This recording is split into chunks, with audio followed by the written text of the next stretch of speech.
रात के ठीक 11:17 पूरा घर सो रहा था। बाहर गली में सिर्फ एक कुत्ते के भौंकने की आवाज़ आ रही थी और भीतर कमरे में अभय की आंख अचानक खुल गई। किसी ने कुर्सी सरकाई थी। बहुत हल्की सी आवाज़ थी, इतनी हल्की कि कोई और होता तो सुन भी नहीं पाता। मगर अभय की नींद पिछले कुछ महीनों से वैसे भी कच्चे धागे जैसी हो गई थी। उसने बगल में हाथ बढ़ाया, बिस्तर खाली था और उस एक पल में दोस्तों, अभय के भीतर कुछ टूट गया। वो जानता था जिस बात से वो पिछले 17 साल से डर रहा था, वो आज हो चुकी थी। वो नंगे पैर भागा, बरामदा पार किया। छोटे कमरे का दरवाज़ा आधा खुला था और भीतर से पीली रोशनी की एक पतली लकीर बाहर आ रही थी। उसने दरवाज़ा धकेला और भीतर का दृश्य देखकर उसके पैरों तले ज़मीन खिसक गई। उसके मुंह से चीख निकल गई, कावेरी। अगले 5 सेकंड में उस घर में जो हुआ, उसने पूरे परिवार की नींद हराम कर दी। और उससे भी बड़ी बात, जब अगले 4 दिन में इस पूरे मामले की सच्चाई बाहर आई तो सुनने वाले हर इंसान की रूह कांप गई। क्योंकि दोस्तों, कावेरी बांझ नहीं थी। अभय में भी कोई कमी नहीं थी। डॉक्टरों की सारी रिपोर्ट 17 साल से बिल्कुल नॉर्मल आ रही थी। फिर भी उस घर में 17 साल तक एक बच्चा क्यों नहीं आया? इसके पीछे एक ऐसी साजिश थी जिसे उस घर की एक औरत रोज़ सुबह मुस्कुराते हुए प्यार से अपने हाथों से कावेरी को पिलाया करती थी। कौन थी वो औरत? क्या था उसका मकसद? और जिस चीज़ के लिए उसने 17 साल एक बेगुनाह लड़की की ज़िंदगी जलाई, क्या वो चीज़ उसे मिली भी? पूरी सच्चाई जानने के लिए इस कहानी को अंत तक ज़रूर सुनिएगा, क्योंकि आखिरी 10 मिनट आपकी आंखें नम कर देंगे। नमस्कार दोस्तों, मैं हूँ संगीता और आपका स्वागत है संगीता कहानी कैप्सूल पर। आज की ये कहानी राजस्थान के भीलवाड़ा शहर की है। कपड़ा मिलों का शहर, जहाँ सुबह 4 बजे पावरलूम की आवाज़ शुरू होती है और रात 11 बजे तक बंद नहीं होती। इसी शहर के एक पुराने मोहल्ले में रहता था एक परिवार। 3 पीढ़ियों से एक ही हवेली नुमा मकान में। मकान बड़ा था, दीवारें मोटी थी।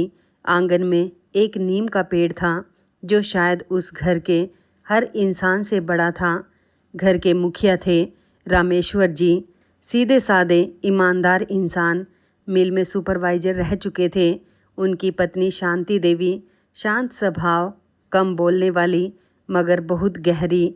उनके 2 बेटे थे, बड़ा अभय और छोटा निशांत।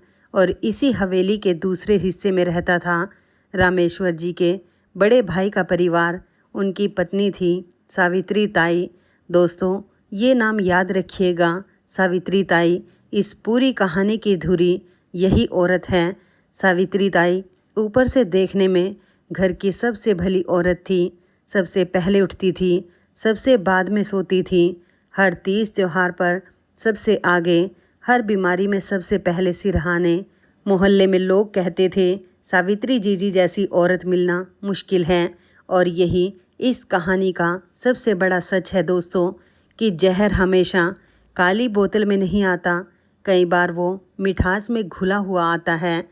अभय जब 26 साल का हुआ तो घर में उसकी शादी की बात चली। रिश्ता आया चित्तौड़गढ़ के पास एक कस्बे से। लड़की का नाम था कावेरी। अभय पहली बार उसे देखने गया तो अजीब बात हुई। कावेरी चाय की ट्रे लेकर आई, सिर झुकाए हुए। और जब उसने ट्रे रखी तो अभय ने देखा कि उसके हाथ हल्के हल्के कांप रहे थे। अभय ने धीरे से कहा, आप घबराइए मत, मैं भी डरा हुआ हूँ। कावेरी ने पहली बार नज़र उठाकर देखा और हंस पड़ी। बस दोस्तों, वही एक हंसी थी जिसने अगले 17 साल तय कर दिए। घर लौटकर अभय ने माँ से बस इतना कहा, माँ, बात पक्की कर दो। शादी बड़ी धूमधाम से हुई। कावेरी दुल्हन बनकर उस हवेली में आई और आते ही उस घर की रौनक बदल गई। कावेरी में एक खास बात थी, वो हर चीज़ में जान डाल देती थी। सूखी तुलसी को पानी दे देकर हरा कर देती, पुराने पर्दों को धोकर ऐसे टांगती कि लगता नए हैं। सास शांति देवी के घुटनों पर तेल मलते हुए घंटों उनकी पुरानी बातें सुनती। शांति देवी अक्सर कहती, बहू नहीं, भगवान ने बेटी भेज दी मेरे घर। और अभय, दोस्तों, अभय उस औरत से इस हद तक प्यार करता था कि देखने वाले कभी कभी चिढ़ जाते थे। मिल से लौटते वक्त रोज़ कुछ न कुछ लेकर आता, कभी 2 रुपए की चूड़ियाँ, कभी गजरा, कभी सिर्फ एक अमरूद। कावेरी कहती, रोज़ रोज़ पैसे क्यों बर्बाद करते हो? अभय जवाब देता, तुम्हारे चेहरे पर जो हंसी आती है ना, वो पूरे महीने की थकान उतार देती है। ये बर्बादी नहीं है कावेरी, ये मेरी दवा है। रात को जब पूरा मोहल्ला सो जाता तो दोनों छत पर जाकर बैठते। कावेरी अभय के कंधे पर सिर रखती और आसमान देखती। एक दिन उसने कहा, सुनो, अगर कभी मैं तुमसे पहले चली जाऊं तो तुम क्या करोगे? अभय ने उसका हाथ पकड़ लिया और कहा, पागल हो क्या? ऐसी बातें मत किया करो। नहीं, बताओ ना। अभय कुछ देर चुप रहा, फिर बोला, मैं भी वहीं चलाऊंगा। तुम्हें अकेले जाने की आदत नहीं है ना? कावेरी ने उसकी बाँ पर चिकोटी काट ली। बेवकूफ़ी की बातें मत किया करो। दोस्तों, ये मजाक था, हंसी मजाक की बात थी, मगर याद रखिएगा, 17 साल बाद यही मजाक इस कहानी का सबसे बड़ा मोड़ बनने वाला था।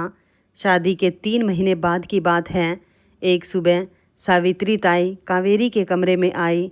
हाथ में एक छोटा सा पीतल का गिलास था, उसमें कोई काढ़ा, भूरे रंग का काढ़ा था। ले बेटी, पी ले। कावेरी ने पूछा, ये क्या है ताई जी? सावित्री ताई मुस्कुराई, बहुत प्यार से उसके सिर पर हाथ फेरा और बोली, अरे पगली, ये हमारे ख़ानदान का पुराना नुस्खा है। मेरी सास ने मुझे दिया था, मैंने अपनी बहू को दिया। इसे पीने से कोख मजबूत होती है, बच्चा जल्दी ठहरता है और तंदुरुस्त पैदा होता है। तू नई नई आई है, अभी से शुरू कर देगी तो साल भर में मेरी गोद में पोता खिलाएगी। कावेरी को ये सुनकर बहुत अच्छा लगा। सोचिए दोस्तों, एक नई बहू जिसे ससुराल में कोई अपना नहीं लगता, उसे घर की सबसे बड़ी औरत इतने प्यार से अपने हाथ से कुछ पिला रही है, वो मना कैसे करती? उसने वो काढ़ा पी लिया। स्वाद कड़वा था, बहुत कड़वा, गले में कुछ अटकने जैसा लगा। ताई ने उसके सिर पर हाथ फेरा। कड़वी दवा ही असर करती है बेटी, रोज़ पीना है, नागा नहीं करना। और हाँ, किसी को बताने की ज़रूरत नहीं। घर की औरतों की बातें औरतों तक ही रहनी चाहिए, मर्दों को इन चीज़ों में मत घसीटा कर, वो हंसी उड़ाते हैं। कावेरी ने सिर हिला दिया। और दोस्तों, यहीं से, ठीक यहीं से उस लड़की की ज़िंदगी के 17 साल का काला अध्याय शुरू हुआ। रोज़ सुबह बिना नागा, कभी काढ़ा, कभी कोई चूर्ण, कभी दूध में मिलाकर कोई सफ़ेद सा पाउडर, और हर बार वही एक वाक्य, बेटी, ये अपनी बात अपने तक रखना। साल बीतते गए। पहला साल बीता, कुछ नहीं हुआ। घर वालों ने कहा, कोई बात नहीं, अभी तो नई शादी है। दूसरा साल बीता, तीसरा।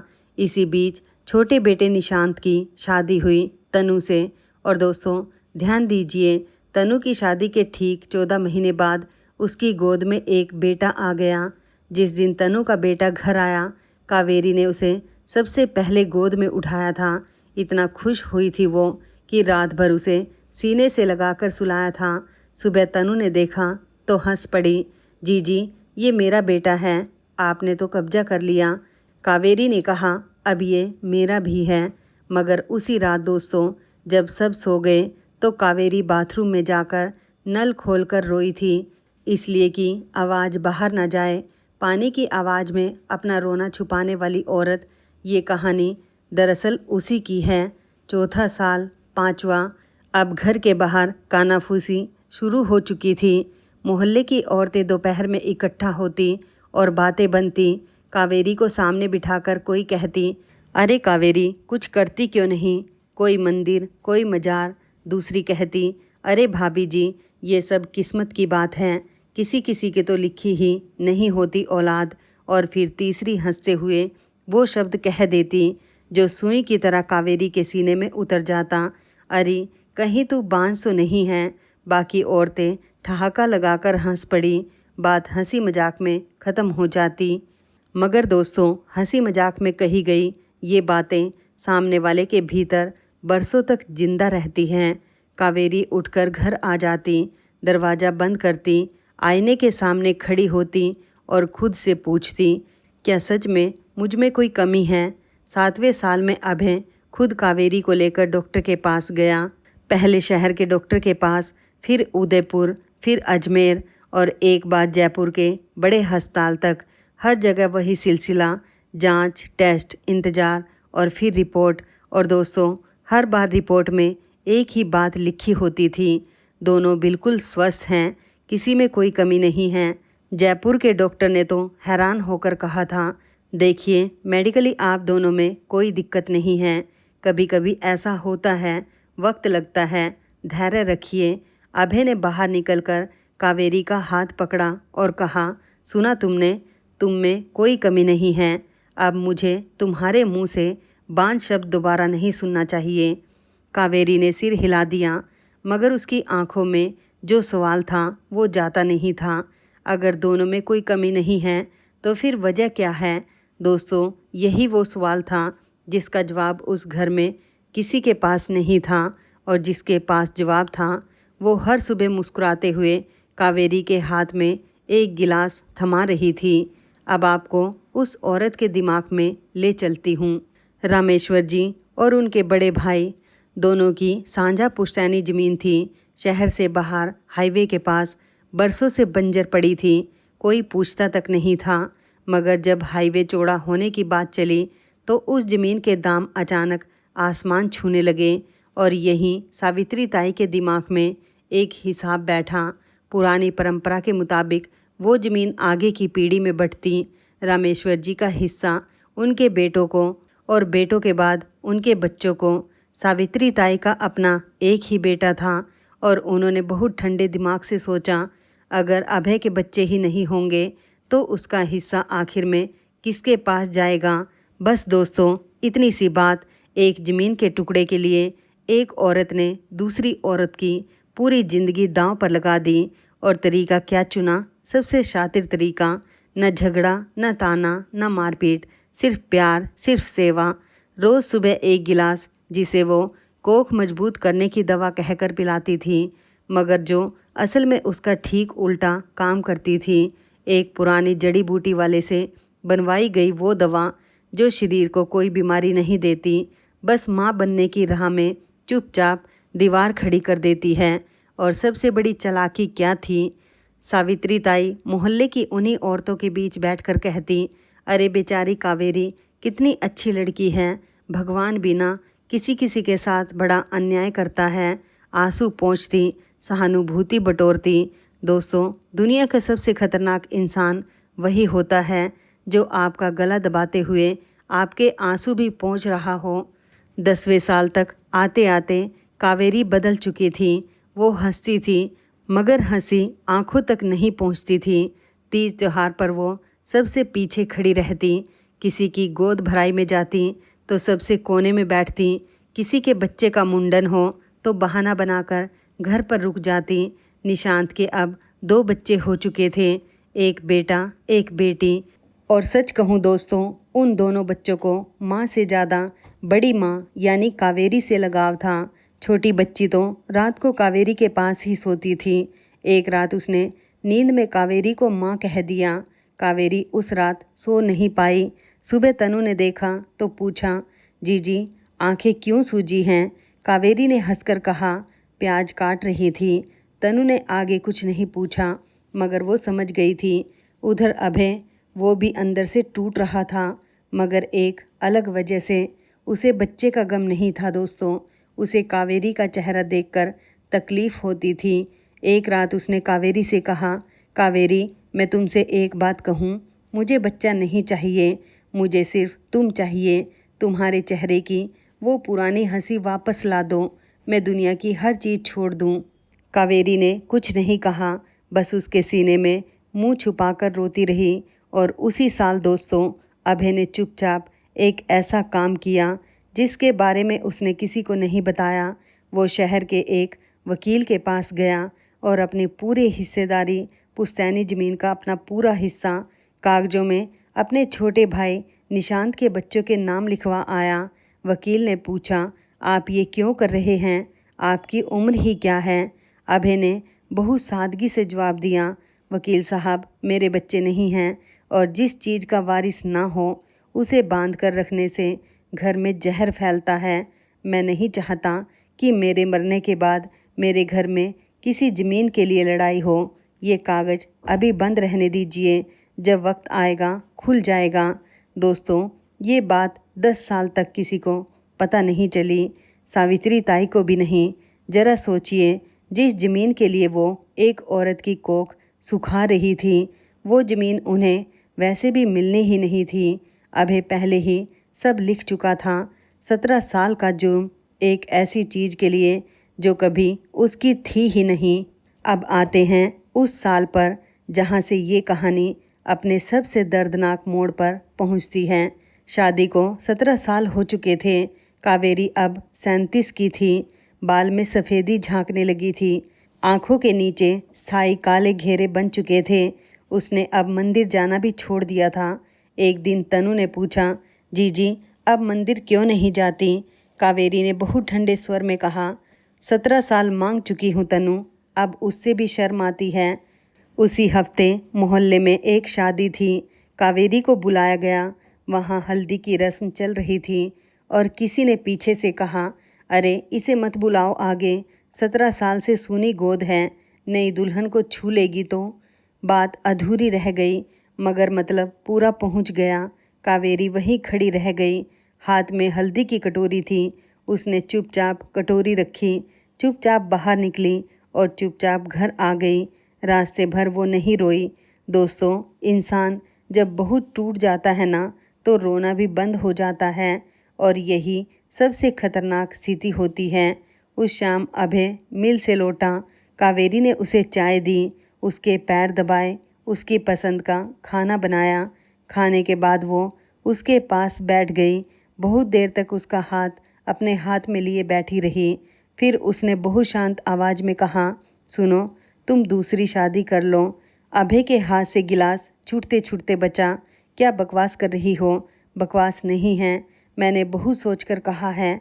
कावेरी की आवाज़ बिल्कुल स्थिर थी। तुम्हारी उम्र निकली जा रही है, तुम अच्छे इंसान हो, तुम्हें बच्चा मिलना चाहिए।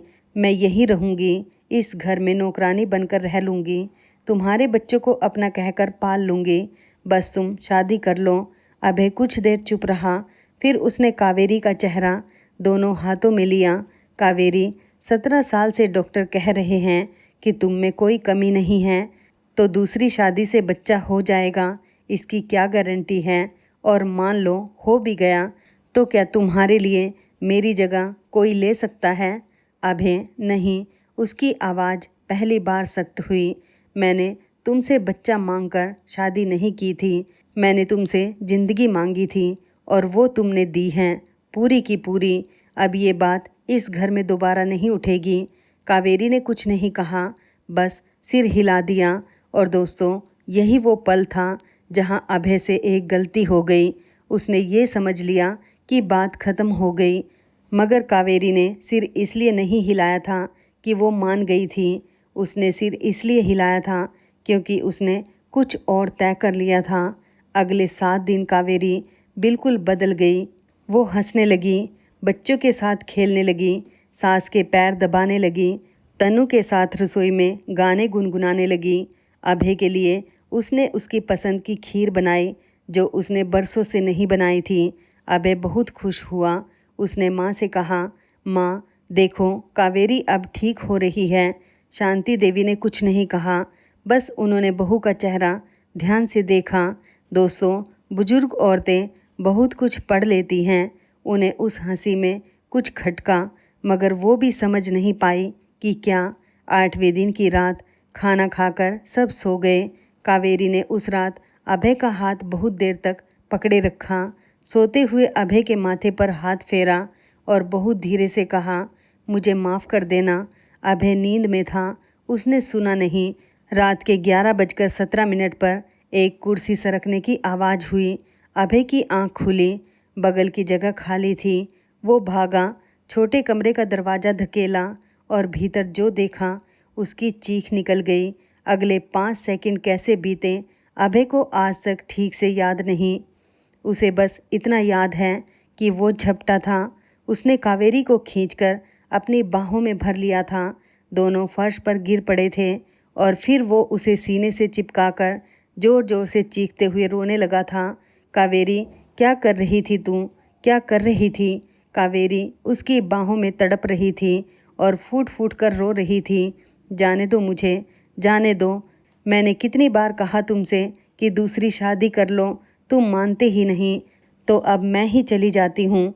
मेरे जाने के बाद तो तुम्हें करनी ही पड़ेगी। तुम्हें कोई तो बच्चा देगा। मैं 17 साल से तुम्हारी ज़िंदगी खा रही हूँ अभय। मैं तुम्हारी ज़िंदगी की सबसे बड़ी सज़ा हूँ। और अभय, वो आदमी जो कभी किसी के सामने नहीं रोया था, उस रात एक बच्चे की तरह बिलख रहा था। तू मेरी सज़ा नहीं है पगली, तू मेरी दुआ है।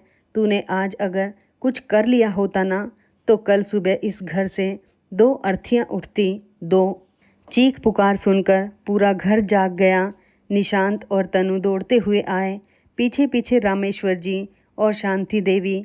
कमरे का मंजर देखकर सब समझ गए। तनु ने भागकर कावेरी को गले लगा लिया। जीजी, ये आपने क्या करने की सोची? शांति देवी दरवाजे पर ही बैठ गई। उनकी टांगें जवाब दे गई थी।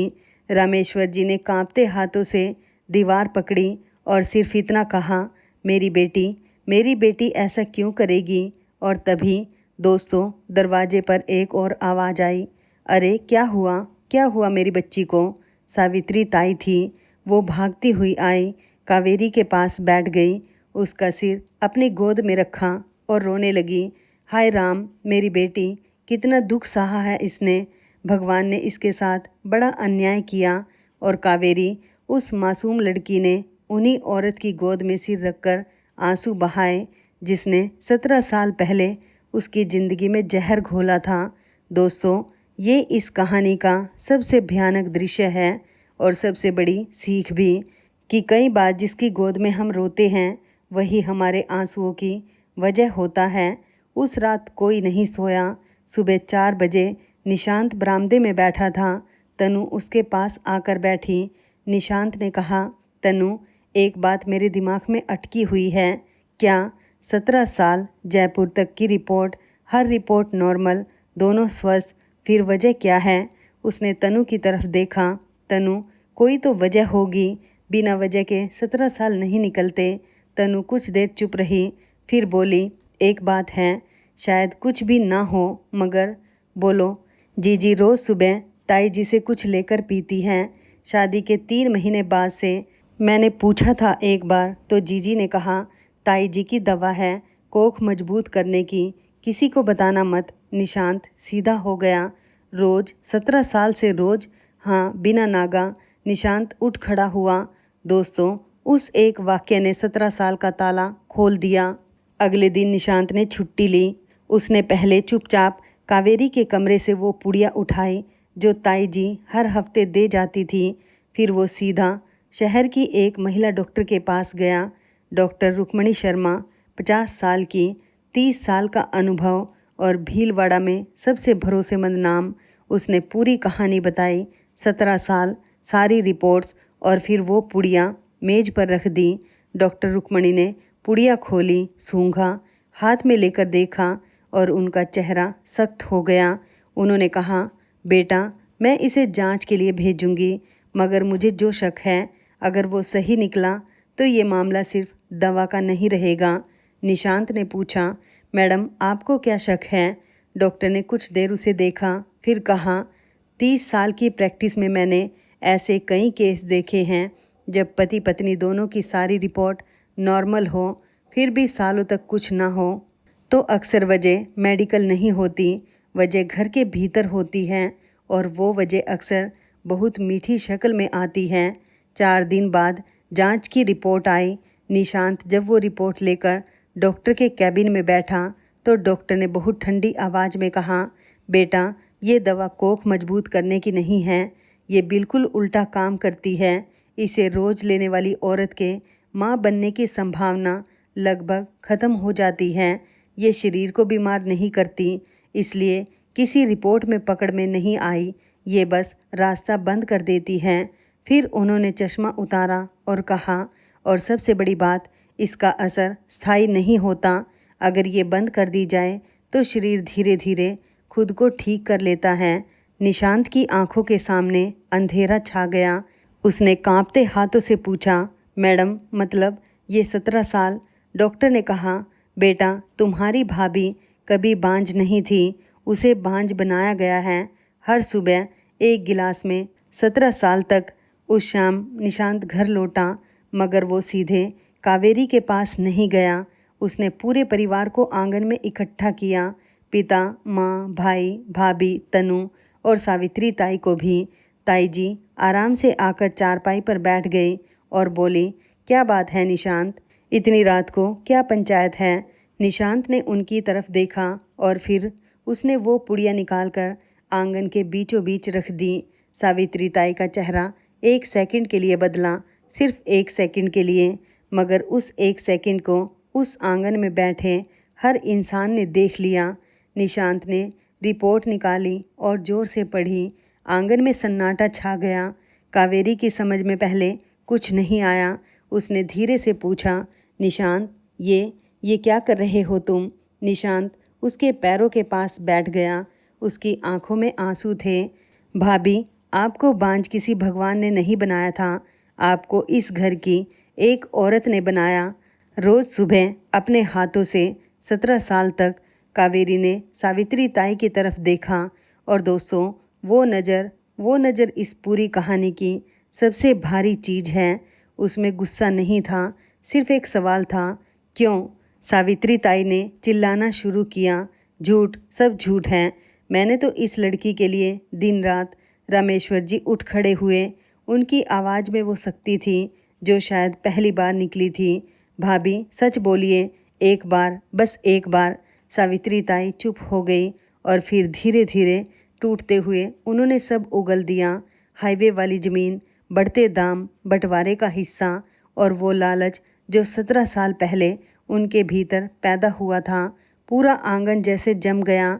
शांति देवी अपनी बहू के पास आकर बैठ गई और उसका सिर अपनी छाती से लगा लिया।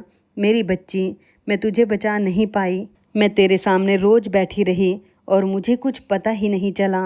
और तभी अभय उठा। वो अंदर गया और एक पुरानी पीली पड़ चुकी फाइल लेकर बाहर आया। उसने वो फाइल सावित्री ताई के सामने फेंक दी। ताई जी ये देखिए। ताई जी ने कांपते हाथों से कागज़ खोले, पढ़ा और उनका चेहरा सफ़ेद पड़ गया। अभय की आवाज़ बहुत शांत थी और इसीलिए बहुत डरावनी। 7 साल पहले ही मैंने अपना पूरा हिस्सा निशांत के बच्चों के नाम कर दिया था। मुझे उस ज़मीन का एक टुकड़ा भी नहीं चाहिए था। जिस चीज़ के लिए आपने मेरी पत्नी की कोख सुखाई, मेरी माँ की उम्र घटाई और मेरे घर के 17 साल जलाए, वो चीज़ मैंने बिना लड़े, बिना बोले बहुत पहले छोड़ दी थी। फिर उसने कहा, अगर आपने एक बार, सिर्फ एक बार पूछ लिया होता तो शायद आज मेरी कावेरी की आंखों में ये सूनापन नहीं होता।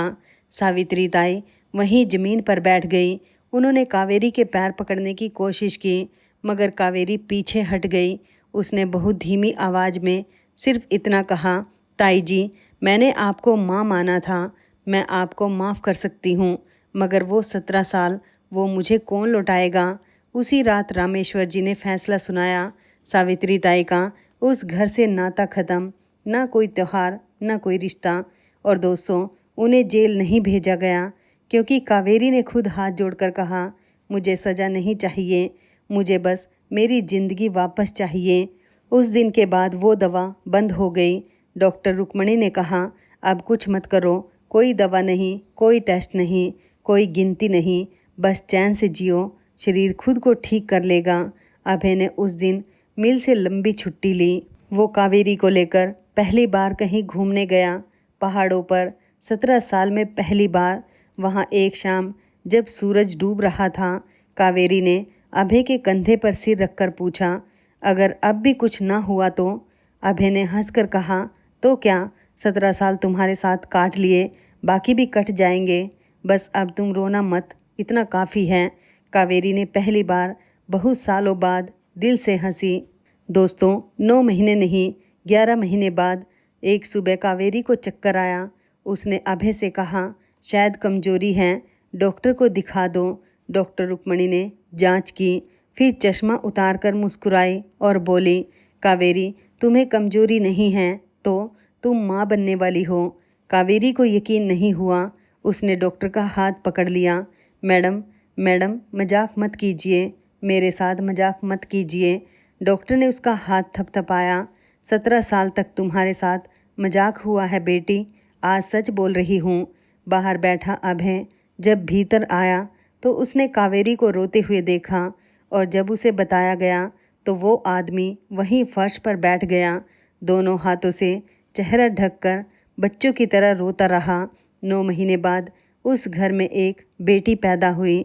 अभय ने उसका नाम रखा आशा, क्योंकि दोस्तों 17 साल तक उस घर में जो एक चीज़ मरते मरते बची थी वो यही थी, उम्मीद। जिस दिन आशा घर आई, कावेरी उसे लेकर उसी छोटे कमरे में गई, उसी कमरे में जहां उस रात सब कुछ खत्म होने वाला था। उसने अपनी बेटी को सीने से लगाया और कहा, तेरे पापा ने उस रात मुझे रोक लिया था बेटी, वरना आज तू नहीं होती। आज उस घर में हंसी है। आशा अब स्कूल जाती है। निशांत के बच्चे उसे कंधे पर बिठाकर घुमाते हैं। शांति देवी उसे कहानियाँ सुनाती है और अभय वो आज भी रोज़ मिल से लौटते वक्त कुछ न कुछ लेकर आता है, कभी चूड़ियाँ, कभी गजरा, कभी 2 अमरूद। फ़र्क बस इतना है कि अब अमरूद 3 आते हैं। और सावित्री ताई वो अपने बेटे के साथ दूसरे शहर चली गई। सुना है वो बहुत बीमार रहती है और सुना है कि हर बार जब कोई उनसे मिलने आता है तो वो सिर्फ एक ही बात कहती है, उससे कह देना, कावेरी से कह देना कि मुझे माफ़ कर दे। तो दोस्तों ये थी आज की कहानी। इस कहानी की 3 बड़ी सीखें हैं जो आपसे कहना चाहूँगी। पहली, किसी औरत को बांझ कहने से पहले 100 बार सोचिए। आप नहीं जानते कि उसके भीतर किस किस तरह का दर्द दबा है और उसके पीछे की सच्चाई क्या है। एक शब्द किसी की पूरी ज़िंदगी जला सकता है। दूसरी, घर का दुश्मन हमेशा चिल्लाता नहीं है, कई बार वो सबसे मीठी आवाज़ में बोलता है, सबसे ज़्यादा सेवा करता है और सबसे आगे बैठकर आपके लिए आंसू बहाता है। इसलिए किसी की बात मानने से पहले उसका मकसद ज़रूर समझिए, खासकर तब जब कोई आपसे कहे कि ये बात किसी को मत बताना। और तीसरी और सबसे ज़रूरी बात, ज़िंदगी में कितना भी अंधेरा क्यों ना हो, हार मत मानिए। कावेरी अगर उस रात वो कदम उठा लेती तो सच कभी बाहर नहीं आता और आज उस घर में आशा नहीं होती।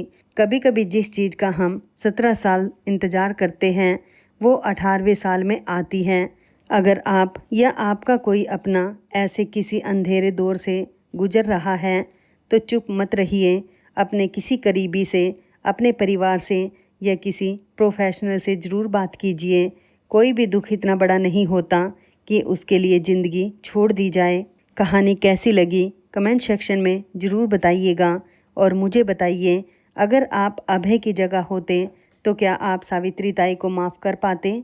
वीडियो पसंद आई हो तो लाइक कीजिए, चैनल संगीता कहानी कैप्सूल को सब्सक्राइब कीजिए और बेल आइकन ज़रूर दबाइए ताकि ऐसी दिल छू लेने वाली कहानियाँ आप तक सबसे पहले पहुँचती रहे। ये कहानी पूरी तरह काल्पनिक है और इसका मकसद किसी को ठेस पहुँचाना नहीं बल्कि सिर्फ एक सीख देना है। मिलते हैं अगली कहानी में एक नए दर्द और एक नई उम्मीद के साथ। तब तक के लिए अपना ख्याल रखिए। धन्यवाद दोस्तों।